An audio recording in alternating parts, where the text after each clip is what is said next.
You know when y'all hear that tune, what time it is?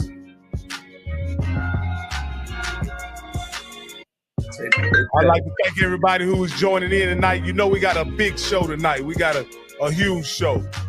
We're going to go over our picks from last week. We're going to review the upcoming games that are coming out with some big surprises.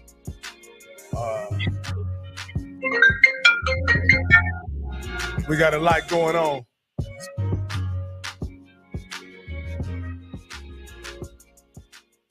I'd like to welcome all of you to the HBCU Coaches Corner, and I'm your guy, Rocky Miller, along with the host of the show, none other than the legend himself, SWAC legend, HBCU legend, and SWAC championship coach, none other than your man, Johnnie Cole. How you doing today, Coach?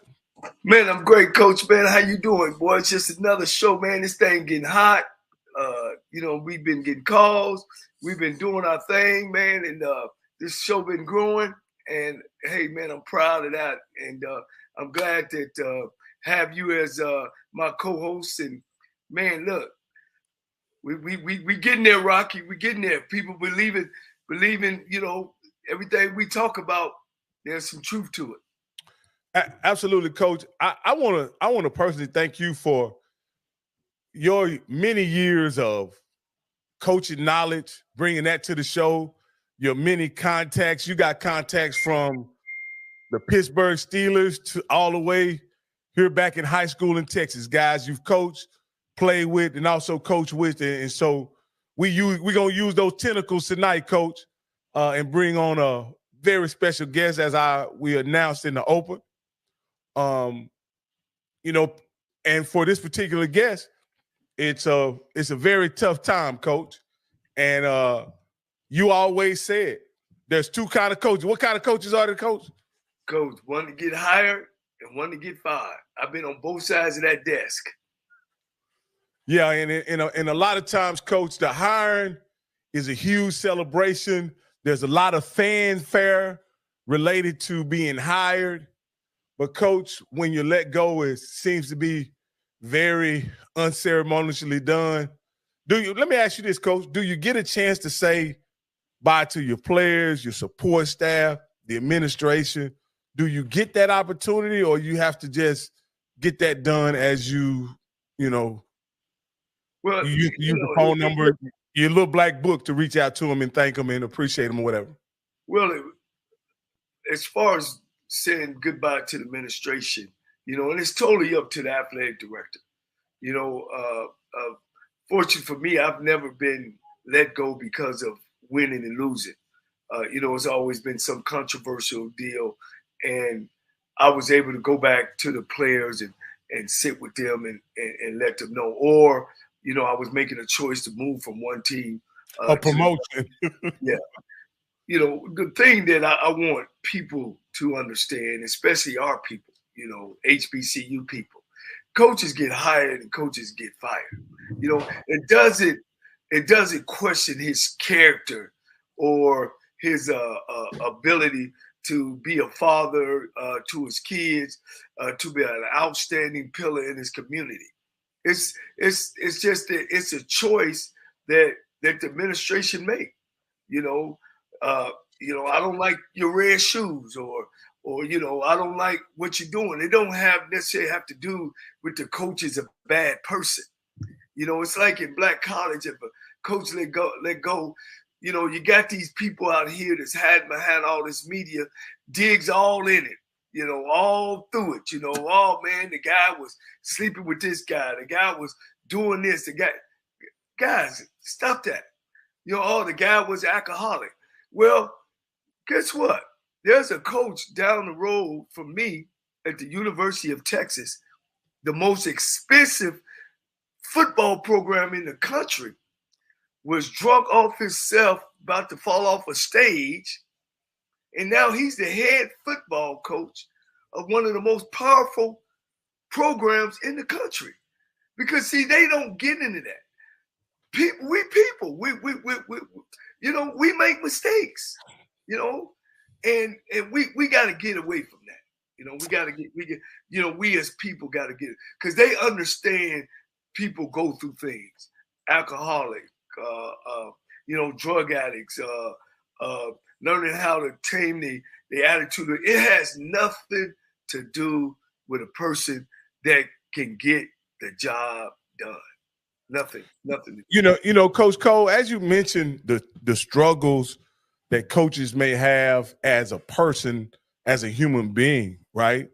And we all struggle with something, Coach. Let's just be perfectly honest with you. If you are fortunate enough to be part of this human experience, you're going to struggle with something. There's going to be something that you did master, something that, happens. Right. The one thing that bothers me, Coach, a lot of times is that when we're evaluating coaches or just public figures in general, right, the truth should be sufficient in most cases, right? Right. But if for whatever reason they feel like the truth isn't sufficient, they'll make up things, Coach. And that's what I don't like.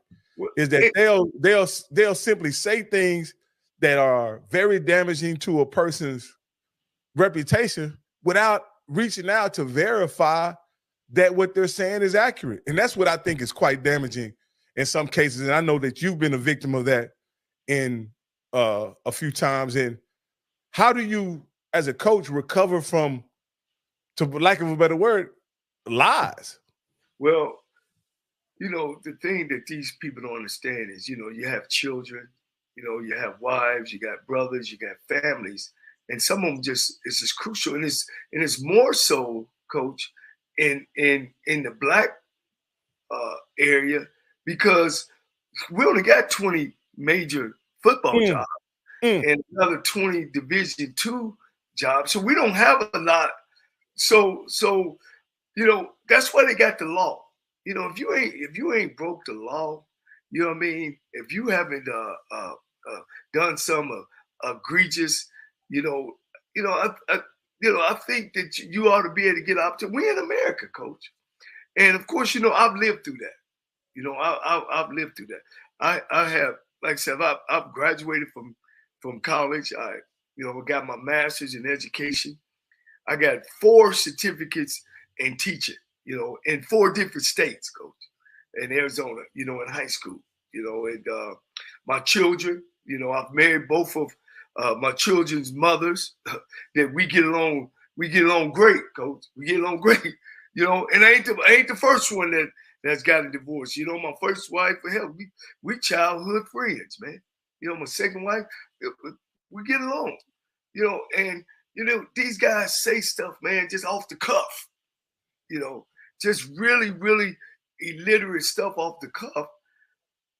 And they don't understand that, and I like to thank them, Rocky. I thank, because they kept me in the limelight for all these years. Even when I, got let go from Texas Southern, those are the same people keep me going. Every year this job pop open, my name is right there. Even when it ain't. The favorite word of a Texas Southern alum is, man, when Johnnie Cole here, that was the last time we won. Yes, sir. That is the last time we won. But time moves on, and the job is open again. And of course, I'm one of the center of it. Whether administratively, my name is there, or if it ain't. But I know some other guys that could be available to take that job. And we'll talk later about what I feel about the job. Because I'm the only one that done it since 1968. And before that, nobody else. And I'm the only one in the history of the school to win a SWAC title outright. Coach, again, the truth should be sufficient for a guy. And like I said, my only deal is, if you're going to make accusations and say things about people, just make sure that they're accurate. I think we have a responsibility to one another as a community.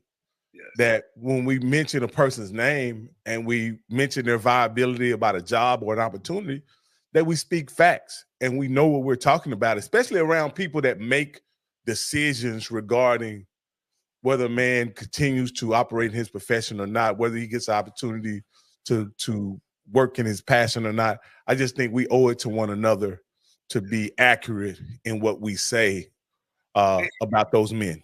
Yeah, especially when you're a public figure.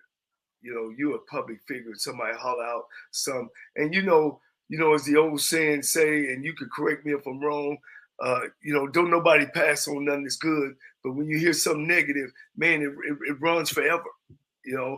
But what we got to get to, and I bring up Muhammad Ali. Everybody didn't like Muhammad Ali.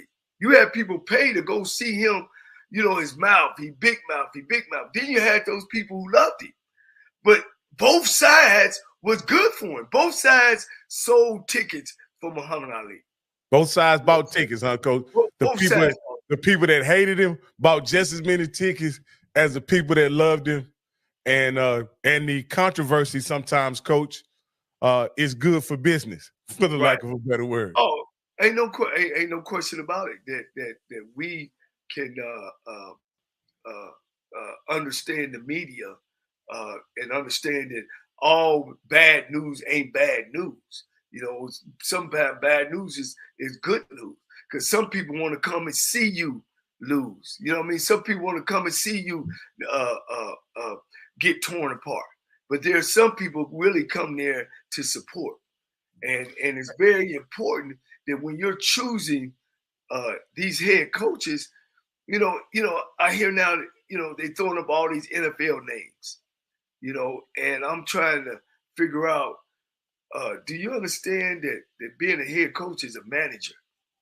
He ain't necessarily got to know everything. He's a manager. He's a manager of people. You know what I mean?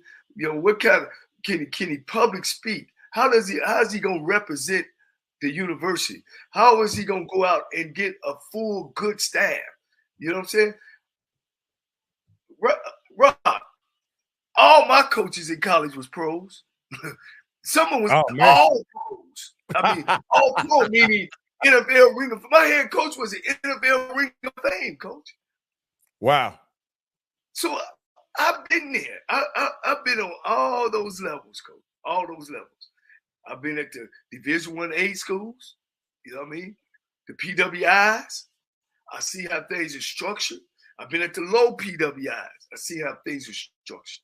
And of course, my journey through the HBCUs. Yeah, Coach.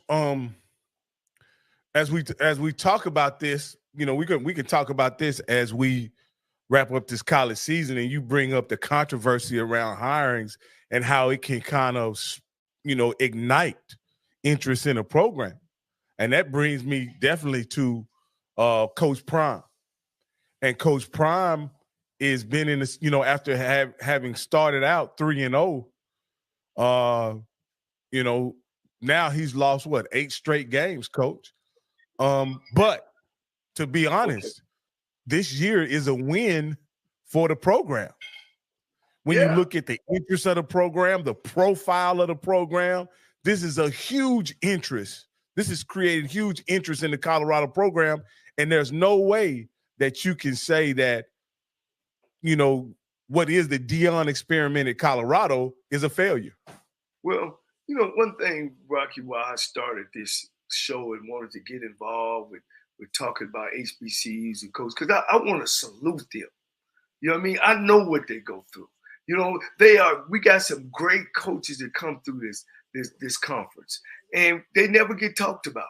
When I was coming through the Ohio Valley Conference, there and all the coaches before my brother was, and it's been some great coaches come through the OVC, but they were white guys and they were getting these jobs, Boise State, Arkansas State. They were leaving the OVC, getting these small Division I A's. So we run through there. We run through there and win back-to-back championships. I'm waiting on somebody to call my brother, but he got to deal with black stuff, at Tennessee State. Oh, well, we're not going to give you a raise, and he making $75,000. Don't won 2 back-to-back champions. The only and last black college in the country to ever finish #1 in the nation, and we got to go through this stuff. You know what I mean? And That's what I'm talking about as far as helping ourselves. You know, we need to help ourselves. You know, and that's why one thing I reached out to Eric Dooley, and he's gonna come on in a minute.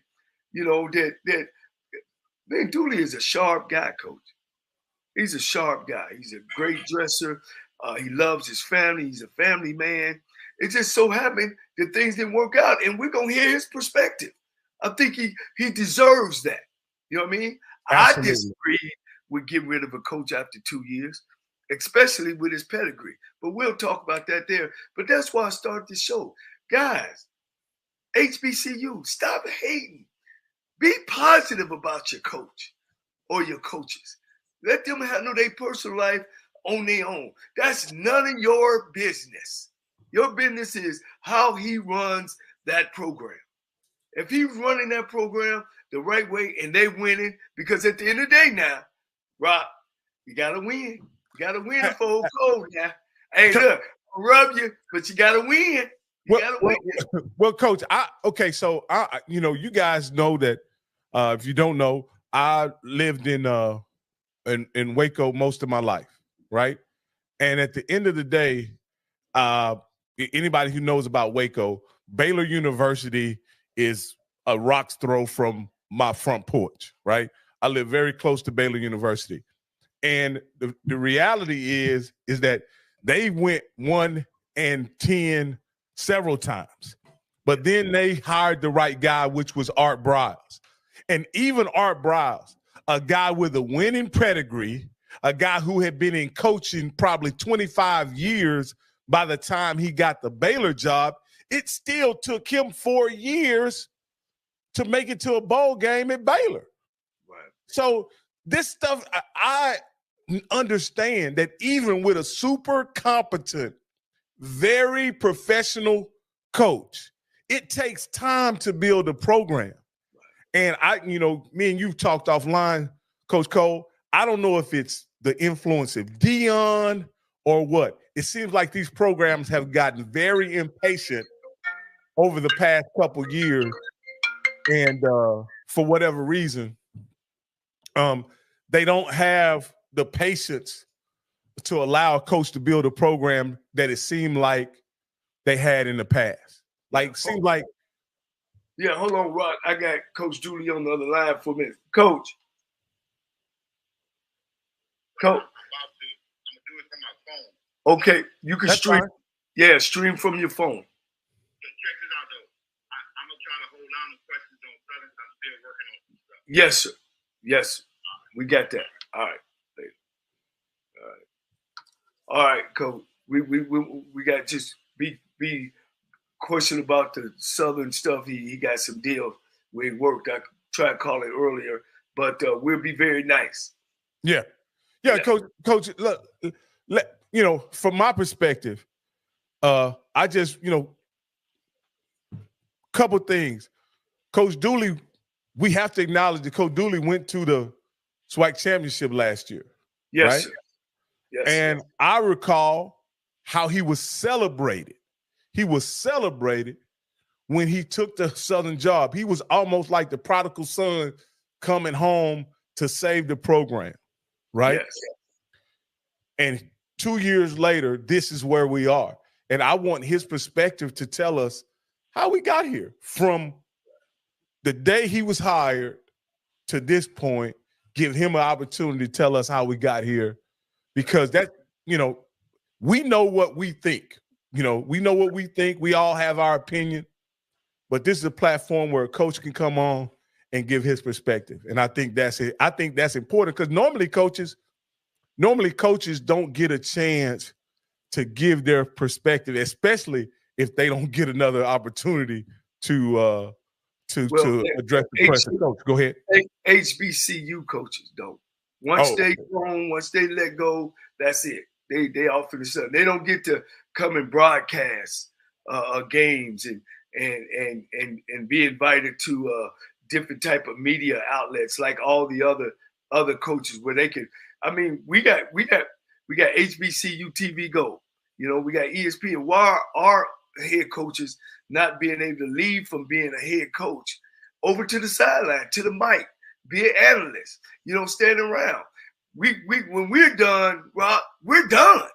So hopefully this platform give them that opportunity, hey, just to talk football. Absolutely. Just to share with other folks, because we don't get that caveat to move on to social media. These coaches do this program. They bounce from that program to this program. They bounce from that program to this program. They go, for getting let go at this school, they on ESPN. Then they get another job. Then they on ABC. Shit, we can't even get on. I got to talk with the HBCU Gold, just to try to be an analyst. So, hopefully this platform can build that and to build our coaches and let people really get to know our coaches, from being able to call in and talk football. Absolutely. And Coach, this is a great deal that you created. Great idea to talk football, and those are the kind of questions I want to, as much as I want to ask Coach Dooley, there's some ball questions that I want to ask him. He's been, my daughter's alma mater, he took them to a SWAC championship 2 years ago. And now, and then he went with Southern. I'd like to ask him, what the support at each school looked like. Was there a difference? Things like that. Even from a standpoint, from a resource standpoint, was there a big difference in between coaching at Prairie View? Well, he's coached at Grambling, Arkansas Pine Bluff, Southern, right, and Prairie View. Those are the kind of questions that we want to, as you could say, the ultimate resume of a coach is wins and losses. Yeah. And nobody gets to hide those, right? Nobody gets to hide those. But there are some aspects of coaching, Coach, that, to be honest with you, the general public is not aware of. I remember you telling me a story where you won a conference championship with significantly less scholarships than your opponents. We don't know. I didn't know you had, 7 scholarships, and in the conference you were playing in, they could offer up to 36. That's a circumstance to me that creates an inequity. That how does a coach overcome that? How do you end up winning the championship? How do you end up winning the championship when you're given 7 scholarships and all of your opponents are given 36 scholarships? How do you win? Those are the kind of perspectives that we don't understand as fans. We don't know that as fans. Right. We don't get that inside baseball. And I appreciate you having this platform, Coach, to allow us the opportunity for coaches and people inside the game to really explain the circumstances for which they had to coach under. With no further ado, Coach, I think we have our guest has arrived. Man, hey, is Dooley on there? Yes, sir. No, he can't hear us now. You want me to go ahead and bring him up, Coach? Yeah, bring him up. Bring my man on up. Look, Coach, I want my polka dot, baby. I know you gonna be clean. I put the polka dot on tonight, baby. The Louis Vuitton polka dot. You always clean. Coach, man, look, I followed your career, fabulous career. I ain't saying it's over, but man, Coach, you've got a resume, man, that really, man, we should be pushing you to the NFL, Coach. That I appreciate that, but I'll tell you this here. I know my purpose. I understand my purpose, and I think my purpose is to try to impact these young men to be better citizens, regardless of what, of course, the dream is always to push them to the NFL. But then at the end of the day, if I can put a couple of degrees in their hand and have them to be successful, to go back to where they came from and make life better for other folks that's in that neighborhood, I think my impact has been well served. I tell folks all the time, I love coaching football, but I think it's my ministry, 100 yards of glory. And that's where I think I have my platform, where I have an opportunity to reach and impact young men's lives. See, Rocky, that's what I'm talking about. You know what I'm saying? They don't know. There's always another half to these HBCU coaches, man. Because you coach because you care. You care about young folks. And I'm glad you shared that with us, Coach. Coach, you graduated from Grambling. You coached at Southern. Did you take over Mark Orlando as a coordinator? I did not. I just stayed. I hung around and continued to learn and groom myself. Didn't try to grow so fast. I just continued to learn, and then I got my first opportunity to go to University of Arkansas at Pine Bluff as a coordinator, and it was a blessing ever since that, working with Coach Coleman. Now I was a little jealous of you because I used to be the sweet guy at Southern. The young coach with the 32-inch waistline with the 42 chest. And I'm like, is this guy coaching my wide receiver? I had the Sweet 6 when I was down there. We won a national title. But that's when I was like, man, I like this guy. And I seen your career and I followed you all the way up. So that helped groom me. I knew I had some tough shoes to fill. Hey, I had some tough shoes to fill on and off the field. I had to make sure I dressed the part. I had to make sure I had those wideouts playing. So I had some tough shoes. I understand what I was coming behind. That's right, Coach. That's right. Go ahead, Rock. Hey, Coach Dooley, my name is Rocky Miller, Coach. I jumped in the HBCU space about 4 years ago with Coach Prime, and so I've been covering and been a fan. And when you got, and I'm a Texas guy, so when you jumped on, when I jumped on the scene, you immediately took Prairie View to a SWAC championship. So and that was a awesome experience for my friends who are PV alumni. They find themselves in a SWAC championship this year, and so I know a lot of guys on that staff and whatever. Can you just tell me what you think about the job that Bubba McDowell and his staff has done about taking a team that you used to coach to the SWAC championship? Fortunate enough, I had an opportunity to know Coach McDowell before I even came to Prairie View, and was allowed and was able to keep him on as a defensive back coach. I knew, he and I had been going against one another, him working in the secondary, me being a wide receiver coach as an assistant coach.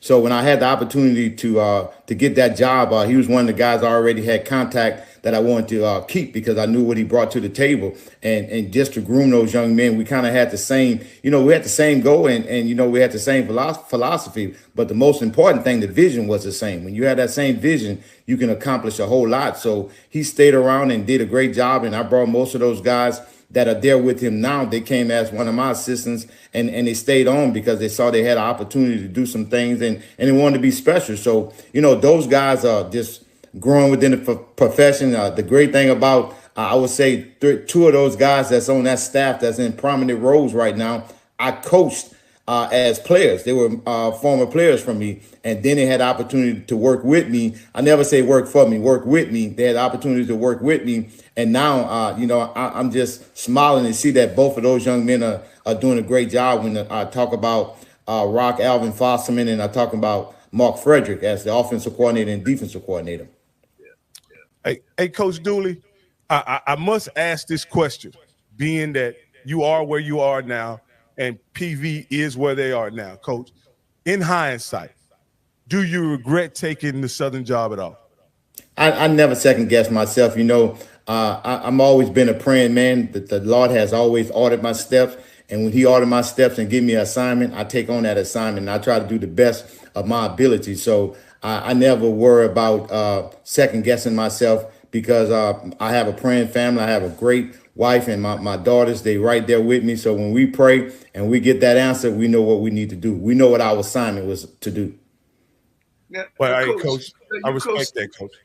Yeah, you coached at UAPB, you coached at Graham, you coached at Southern, you coached at Prairie View. Does all three have the same flavor? Or if I would say, which one did you enjoy the most, which would it be? Even in the Southern years when y'all were kicking tail. I think each experience was different for me, but I thought at that time God was pruning me. He was preparing me.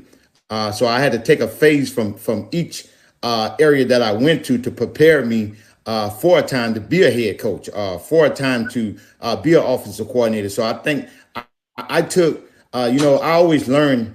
I think learning is every day. I think learning is learning what to do and what not to do. So a lot of times that regardless of who it was, I always learned. So I thought each spot was very, very valuable to me. When you get an opportunity, and you was fortunate enough to as well to coach up under a legendary Pete Richardson, you got to be able to take something with you that's going to help you. And then I had the opportunity to coach for Coach Coleman, who was a man of God as well, and played 16 years in the National Football League. I learned a whole lot from him as well. And then, you go coach for someone that's younger than you are. And a lot of folks have that mindset of, well, he's younger than me, I know more. No, I submit to authority. I understand what my mission is, what I need to do to help him. And, because if I ever get that opportunity, I don't want to be sitting in the same shoes that he would be sitting in if I say he's much younger than I am, and I'm his offensive coordinator. So I learned a lot from Coach Five, a lot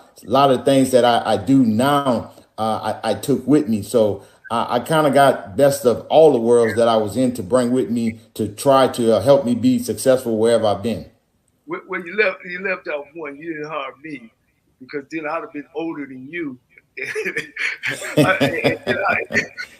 Then I'd have been up underneath you, and then you could have learned something from. No, I'm just kidding with you, Coach. Coach Dooley, I want to ask you a question, because I remember when Coach Rollins was let go, and the entire Southern fan base they would have moved you at that point. They would have moved your things from wherever you lived in Texas all the way to Southern so you could have that job. They really wanted you to have that job. It was almost they had one united voice to hire Coach Eric Dooley for that job. And Coach, it's as we sit here, do you know where your relationship with the fan base kind of soured, or what went wrong, or was it administration? I'm still at dumbfounded as to how we end up here 2 years later with you being the former coach of Southern University. Well, I still have a great relationship with a lot of the fan base. They're very passionate in what they do. They love their Jaguars, no question about that. They're going to travel. They're going to fill the stands. So I've always gotten along with everyone. I never had an issue with getting along with anyone. So I would say that I still have great relationship. I do understand the business wholeheartedly, and I think everyone else does as well. So there's no feelings toward any fans. I love them to death. Everywhere I go, I feel that the Lord has placed me there to do something. And when my assignment is done, then I know things have to take place. But as far as the Jaguar fan base, I love them to death. I'm still in close friends with a lot of them. I still communicate with a lot of them. So there's nothing there for me. A lot of folks like to say, are you bitter? No, I'm blessed. I'm blessed. That's the B word I like. Yeah. Well, I tell you, Coach, I thought it was a perfect fit myself. You being growing up there kind of in your career, and then you bounce around, because at one time at Grambling, you had the opportunity to go to UAPB or Prairie View, right? Yes, absolutely. What made you pick Prairie View over UAPB? And and I had a lot of great years at UAPB. And again, there it is again. I can rely on my family and myself. We prayed on it, and I had to find out where God wanted me to go at. I don't like to sound all holier than thou, but that's what I lean on, for the Lord to order my steps, because once He ordered my steps, I don't ever have to look over my shoulder and say, was this the right decision? I know it was the right decision. It's all about timing, all about what He has for me to do. All right, Coach, can we talk a little football, Coach? Absolutely. Coach, with the struggles that your offense had at quarterback, right? Do you think you, as the play caller, was put in a position to where you couldn't win? Do you think if you had a buffer, kind of like what Mike Tomlin has with Canada at Pittsburgh, a buffer in between you and the production of the offense, could you have possibly saved your job or been able to hire somebody else to do that job to kind of give you more time? Well, I tell you this here. I'm a very, very confident young man. And when you talk about football, I'm very confident. And I don't ever want folks to take that for cocky. I'm confident, and I work hard at what I do. So, I just think this the time. It was an off year with the offense, not what I'm accustomed to. So that's where it is. So it's nothing that I can say that could have changed or need to happen. It's just what happened. It's just a time for me, a new assignment. Yeah, now, Coach, like you said, you won the championship. I mean, you went to the championship. Did you have enough time to get the right people in there to do to play your kind of football and your kind of offense? Well, I always like to hit the ground running. I'm a guy, and Cole, you and I have been knowing each other for a long time. I don't make excuses. When you give me the opportunity, I'm going after it. I'm going after it 100%. And whatever I feel that I can do, I'm going to try to make that happen. If it doesn't happen, then it puts me in a situation to where it don't have me to sleep at night, because I believe in winning. That's what I want to do. That's when the wife get involved. Like, you need to get some rest. No, I can't get no rest. I got to get something right. I got to get this right. Something is not going the way that I know it should go. But, at the end of the day, decisions are made, and I'm good with it. I like where I'm at right now, what I need to do. I'm very confident. The thing is, the biggest question is, will you coach again? Absolutely. God just have another assignment for me, and I'm just waiting on. I'm being patient and just letting the opportunity present itself. And would I hire an offensive coordinator? Yes, because I want to be the head coach. But sometimes you got to stir that pot yourself to get it the way you need it to be, and then move forward. Hey, Coach, let me ask you this. You say you definitely want to coach moving forward, and there are coaches, they're about to be a season of hiring all over the country. We're talking PWIs, HBCUs, Coach. Would you consider coaching outside of HBCU football at this point? I tell you, I'm a football coach. That's what I get up and do. Even right now, that's what I get up and do. My heart is in the HBCU, because I want it to be at the high level, to whereas our commission already has it going into a direction to whereas one of the best conference ever. And that's always been my mindset, to see how can I remain professional at all times and bring this up to a higher standard. No, I can't do it by myself, but that's always been a goal and a dream of mine. I'm a guy that's been taught a long time ago, never say never, because you just never, and I don't know right now where my assignment would be. So I'm definitely open. But my biggest thing that I'm very confident in, that I will be coaching. Yeah. One of the things that I don't know if people know, especially maybe the Southern fans, that you had some turnover coaching wise this past year.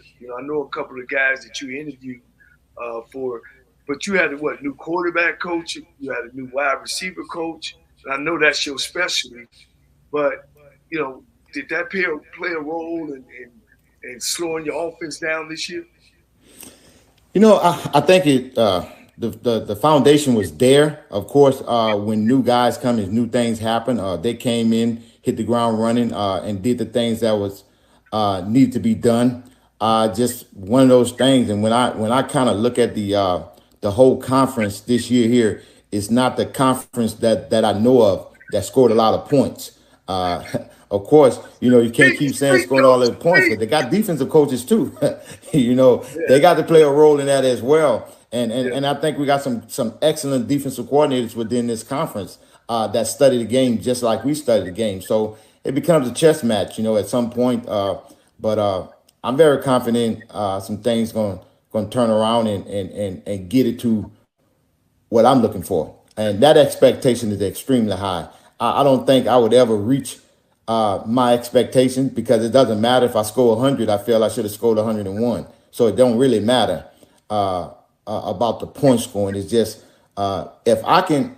I guess my biggest thing going all around, if I can impact a young man's life and change it to help him to become a better person, not saying that he was bad, but to be a better person and a successful person, then I think I've done a great job. Well, let me ask you this here, Coach Dooley. You got it. As I mentioned, this is my last question, and we can let you go, Coach, because I know you had a small window, but I want your historical perspective on this, Coach. It seemed to me that the SWAC, in the 3 years that I've watched the SWAC, that there's been significant struggles at the quarterback position at many schools, not just Southern, but many schools. How would you assess the quarterback position the last 3 years in the SWAC compared to other times, other periods in SWAC football? And what do you attribute to if the difference, if there is one? Well, I would attribute this here. It's no question about that. The defense are doing a lot of different things now. You know, they are disguising a lot of different coverages. They're doing a lot of different defense. You know, they're not in that. You know, Coach Cole knows this here as well, and you know it as also. You know, it back in the days in the SWAC, it's you didn't have to call no defense. It's in your face. It's man to man. I mean, it's just cat coverage. That's all it was. So it's a little different. I think, you know, defenses are gotten a little bit more challenging. But, you know, they got some pretty good quarterbacks in this conference. You know, I survey and I look at all of them and I try to see where they are and some of their weaknesses, some of their strengths. But we got some pretty good quarterbacks in their own right in this conference right here. It's just each year is going to be different. You know, of course, when you have turnovers, you're going to have different guys coming in. I've been fortunate enough, you know, ever since I've been at the Ham to have some excellent quarterbacks. I can't say that. I guess within this year and last year, it didn't show because of and I don't mean it in a boastful way. I'm used to winning championships, and that didn't get there. But you know, I always like to say it's not just the quarterback. It's called 11-man game, and you know you got to have 11 guys on that field. You know, everybody got to be able to do their part. Of course, he got the biggest part because he's gonna touch that football every down. So it's no question. But I don't think that the talent has gotten not as talented as it was been in the past. I just think you get that year or them years there where you have some quarterbacks that are talented and they've been in the conference for a while. And that gives them the opportunity to grow and become better. But I think the conference always got good quarterbacks. I just think the defense, I don't want to get them off to a bad start. The defense has stepped their game up as well, so they're playing some tough defense. You know, one thing I like to piggyback off of Coach is saying, you know, and I guess my philosophy is a little different. You know, everybody kind of turned and went to the spread or turned their offense into the spread. And when the spread came out, you know, you're throwing the ball all around, everybody was scoring. I think, like you said, Coach, that the defenses now have caught up, you know, and they've not only caught up with scheming the spread, they've caught up with personnel-wise. You know, and now that, Coach, you know, when they used to have a thick linebacker, now that thick linebacker now is playing defensive tackle that can run and change and retrace the steps. And then now they're taking them safeties and moving them down. So you almost got six defensive backs on the football field. Because if you could tackle in the open, you slowing the spread down. You know, it's just like, you know, when Eddie used to run the wing T, and he was the only one running the wing T. And then when you start going to get bigger defensive linemen, you know, pushing those small guys back that he had, you know, that kind of slowed him down as well. So I think, you know, of course, like you said, the defense coordinators are getting much better and scheming the spread much better. But I think a lot of it has to do with if I just come out and see 4 wide or 3 by 1 all day, then yeah, you know, that's easy to defend. But I agree with coaches. Coach, these defensive coordinators are really turned it up. You know, that's a great point. You know, now you know it was kind of like foreign when guys was running the spread because everybody wasn't running it. Now that everybody running, so now you get a chance to see it week in and week out, opposed to this the only time and I only have 1 week to prepare for it. It ain't no difference than when everybody went to the 4-2-5. It was creating problems for individuals. But now you see a 4-2-5 every week almost, and now they put their own little spin. So it's a lot of adjustments that have to be made, but that's why they call it coach. You got to make those adjustments and move forward and get better than the next guy. Hey, Coach, Tara, can you clarify this terminology? What is cat coverage? What is cat coverage? One-on-one, man-to-man. Johnny Cole know what I'm talking about. Man-to-man, cat coverage. You got this cat, I got that cat. And ain't nobody make a mistake. And everybody else split.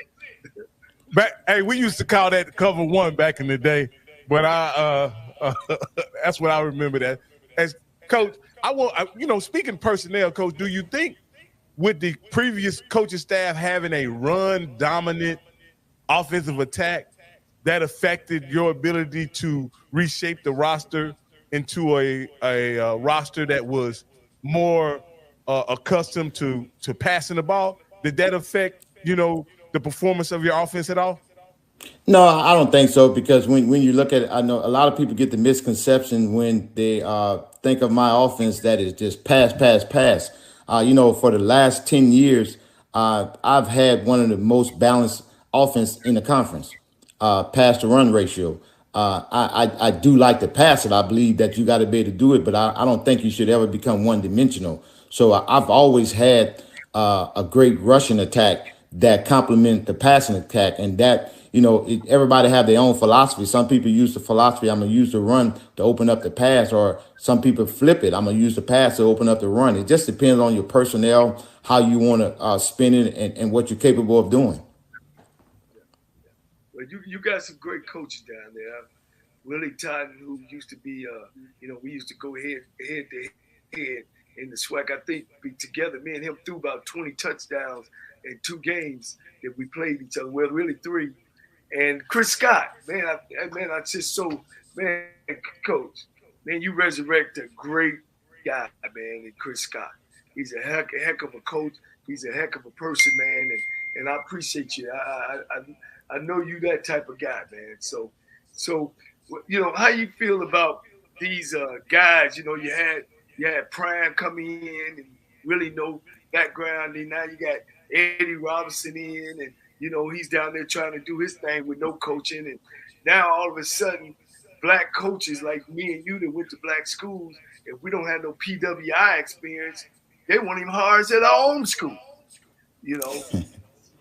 So I mean, where you are with that, just your philosophy or your thoughts on that. When I talk to folks about that, you got a lot of coaches that within the conference, I guess, and for lack of better words, say have paid their dues and want that opportunity. But here, I have that one philosophy that stands and stick with me, and it's not a selfish one, but it's just I just feel to believe what God has for me, it is for me. So it really don't matter, if that opportunity, if that's where God want me to be at, it's going to be there. As you guys can see, I'm a strong man in faith. That's what I believe in. And I think, opportunities. I think sometimes we got to understand that He's preparing us. His time is not our time. So we can't think of it where it's been 20 years. It may not take 20 years, it may take 25, but when it's 25 years, it's going to be the right time. It's the timing of it. So I don't worry about the time when it happened. Like myself, it took me almost 20 plus years before I even got a chance to be a coordinator. But I never pressured it. I never really wanted to be one. I guess that's one of the reasons why I just wanted to coach the wideouts. That's all I wanted to coach was wide receivers. But then, that passion started coming, and as I got more involved and got more knowledge, you can be that young guy coming out running routes all day and playing this position and think you know it. But it's not always that case. You got to learn. You got to learn from guys such like Johnnie Cole. I learned. See, you can always learn when you're looking at folks. I pay attention. That's one thing my dad taught me, to be very, very observant. I observe everything to make sure that I can compete, because I'm a very competitive guy. So I think what God has for you, it is for you. And if that opportunity presents itself, it's going to hit you in the face. Gotcha, Coach. All right, Coach Dooley, I want to thank you for coming on with us, Coach.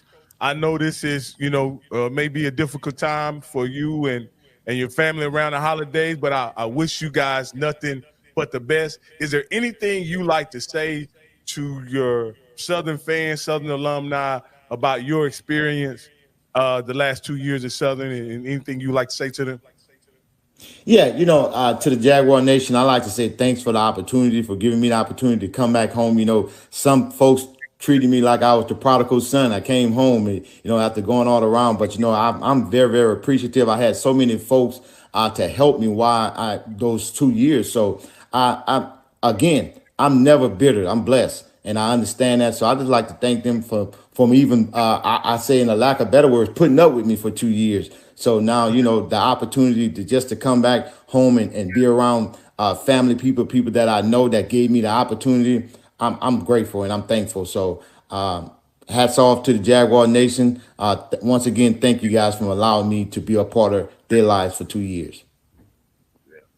Man, I appreciate you, Coach. I've watched you. You've always been a man of faith. I've watched how you handled yourself. Man, you've always been first class. And like you say, man, there's a future for you in this game. That's if you want it. And I look forward to seeing you back on the sideline. Appreciate it, man. Thank you guys for having me on just to speak. All right, Coach. Thank you so much, and happy Thanksgiving to you and your family, sir. Same to you guys. Yeah. All right, that was none other than the former Southern head coach Eric Dooley. Nut show proved to be nothing but a class act. He came on this show and talked about his experience as Southern coach. It's not always an easy thing to do, to talk about the institution that fired you in such a glowing manner that Coach Dooley did. But like I say, he showed nothing but class, and I want to appreciate him for coming on and talking about it. Now I want to say this: a lot of you guys had a lot of specific hard questions, what you would consider hard-hitting questions for Coach Dooley.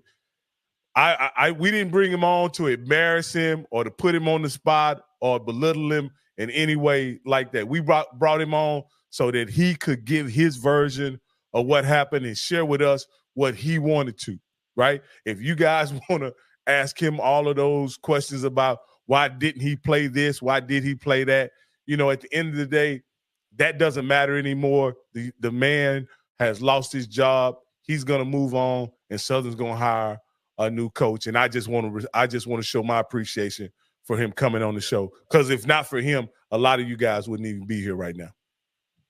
And Coach, this is the only show he's been on. The number one show, only show he's been on, number one. And number two, he's still going through negotiating the rest of his contract.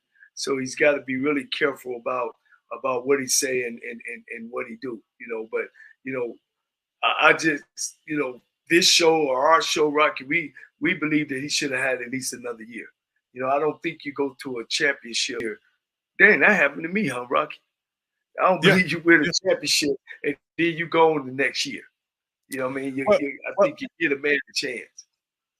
Well, what I wanted to get out of it, and I've mentioned this on several shows, Coach Cole, is that I'm just surprised that at all the fanfare that he came into that job with, all the support, all of, like he said, he was treated as the prodigal son that is coming home. Those are words that came out of his mouth. And in less than 2 years, we're at this point. That's what I don't understand. Now, he didn't give us much insight as to why, he's here, how we ended up to this point.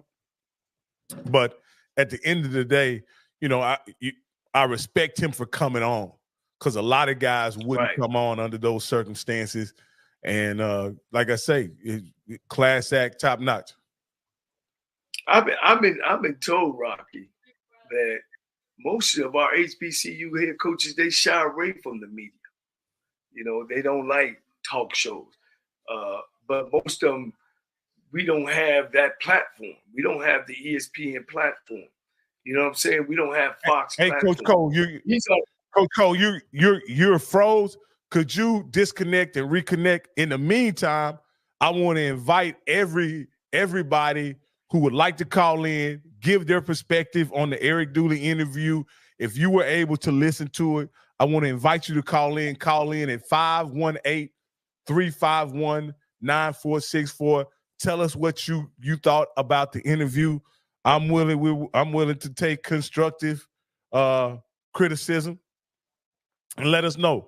I thought it was a very interesting interview. Sybil Wilkes with what you need to know. Today is Friday, July 19th, 2024. Number 1, the White House announced Wednesday that President Biden has been diagnosed with COVID-19. And while the medical condition took him off the campaign trail and back to Delaware to recover, the reports of direct pressure from members of his own party to drop out of the presidential race have increased. In addition, a warning has been reported that donors are reluctant to write the big checks needed for the final stretch of the campaign due to the condition of the president. Number 2, the U.S. Navy exonerated 256 black sailors punished unjustly after a 1944 Port of Chicago explosion in California. The exoneration addresses racial disparities in the military with legal errors during the court-martials and found including improper trials and denied counsel. All sailors sadly have passed away, but discharges will be changed to honorable. Family members can seek past benefits from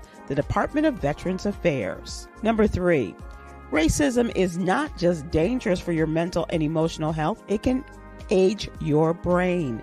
A new study from the Journal of the American Medical Association found that repeated exposure to racial discrimination has been associated with a greater incidence of brain health disorders. It also determined that racial discrimination contributes to accelerated biological aging via altered connectivity. Number 4, Shannon Boswell, a 30-year-old black transgender woman, was killed last week in Stone Mountain, Georgia. Authorities initially believed that Boswell died in a crash involving a hit-and-run driver on July 2nd. However, an autopsy discovered evidence she also had been shot. It's unclear if the shooting or the crash is the official cause of death. DeKalb County Police are looking for anyone with information about this to contact them. Number 5. Dr. Taylor D., a former public school teacher turned entrepreneur, uses her background and passion for teaching to educate children through catchy songs and engaging content on YouTube. Her platform has over 5,000 subscribers, 70 videos, and 1.5 million views. She also assists organizations in launching youth-serving businesses. Way to go, Teach. Here's your daily inspiration from Yogi's Jewels. Life is a series of choices. Let's all choose to cultivate discipline, which requires continuous effort, self-reflection, and adjustments along the way. I'm Sybil Wilkes. Be informed, be empowered.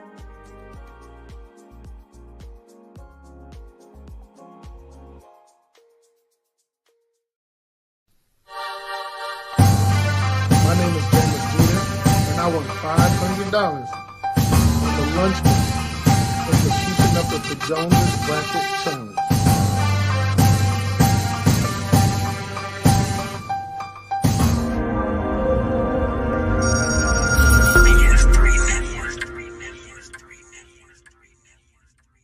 BS3 Network, changing the way you watch TV.